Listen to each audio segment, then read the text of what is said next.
Hey, Sully, could you put this on? Have you fully lost your mind at this point? Listen, it worked with the Verlander jersey, now put it on. Hi, I'm Weston. I love talking about the Astros, and I'm here to talk about Game 108 of the regular season, where the Astros win 2-0 over the Cleveland Guardians behind Framber Valdez, not a combined, a singular, a sole pitcher on the mound, no hitter. The third one in 2 years to talk about on this channel, which is insane, by the way.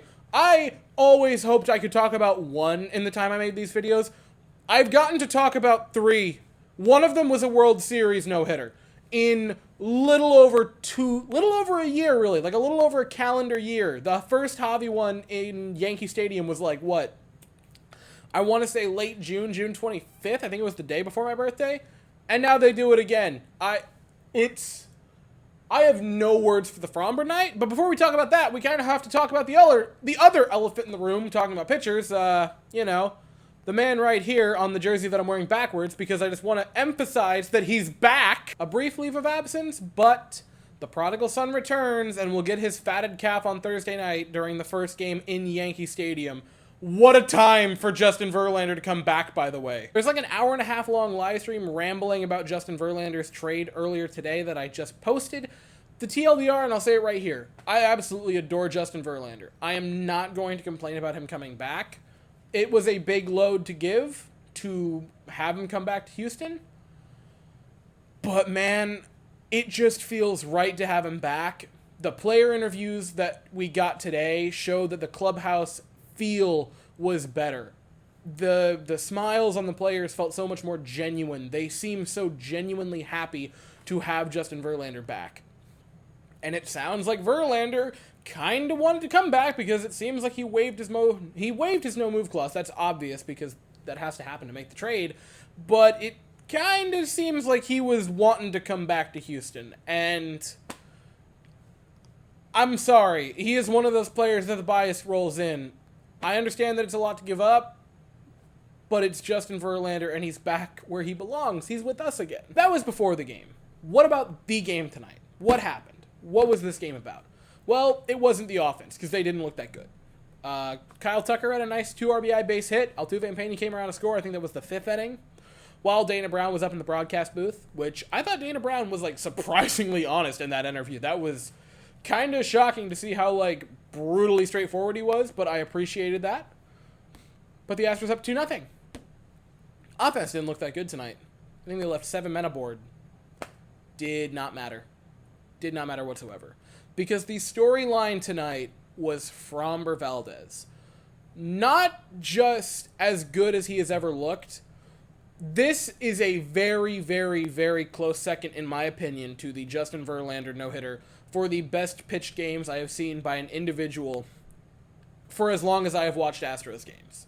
I can't go back and talk about anything from Randy Johnson or Nolan Ryan. I didn't watch those games. From what I have watched, the games that I have laid eyes upon as a fan, this is as good as anything.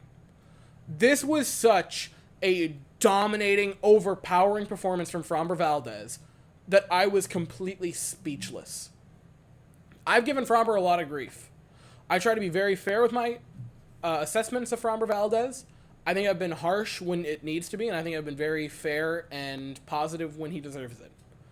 This is the best start I have ever seen from Framber Valdez. In my opinion, for the games that I have watched, I think it's the Verlander no-hitter, and a very, very, very close second would be this. And I don't even know if it's 1 and 2. I think it might be 1A, 2B, or 1A, 1B. This was a 95-pitch no-hitter where he faced the minimum. Verlander couldn't even boast that he faced the minimum because his walk didn't get taken out from a double play. And it took him 120 pitches to do that. And he labored the hell through the first couple of innings. I mean, he struggled to get through those first 2 innings. I think he was at 40 pitches by the end of the second. Now, after that, it became smooth sailing, and he started cutting through batters.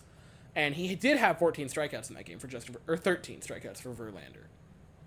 And he only allowed 3 hard hit balls and had 23 swings and misses. For Framber, it was 16 swings and misses, 5 hard hit balls, and I think 7 strikeouts, maybe 8.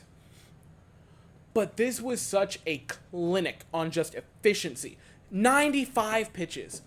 It might have actually been 93. I saw 93 on Baseball Savant, and I saw 95 on the broadcast itself. Somewhere between 93 and 95 pitches is all it took for Framber Valdez to face 27 batters and walk away with a win. This was as close to being the best pitched individual game, because I had a long chat with longtime viewer of the channel, Benny, by the way, during, that's what held up this, was us just talking about nonsense, which is a good thing to do. You should always take time to talk about nonsense with people. It's a great thing. This is out, because you might, for an overall team performance, throw in the Mariners game in Game 3 of the LDS last year. For an individual performance, this sits as close to the top as you can possibly be without being there alone. But I think this and Verlander's no-hitter are a 1A, 1B type of situation. I don't have enough words that I can throw out at you to describe how good Framber Valdez was tonight. And by God, it just felt like a shift, a paradigm shift. This was the old Framber. This was the Framber from last year. And all it took was a little help from his friends, getting his friend back. So the Astros guarantee a series win, and we'll look for the series sweep tomorrow afternoon at 2:10 Eastern, 1:10 Central. The Astros have not yet announced a starter for that game. The Guardians are going to send Tanner Bybee to the mound. I'll be here afterwards to talk about it, but as for right now, that is all I have to say. So thank you all so very much for watching. I hope you all have an absolutely fantastic day, and as always, go Astros.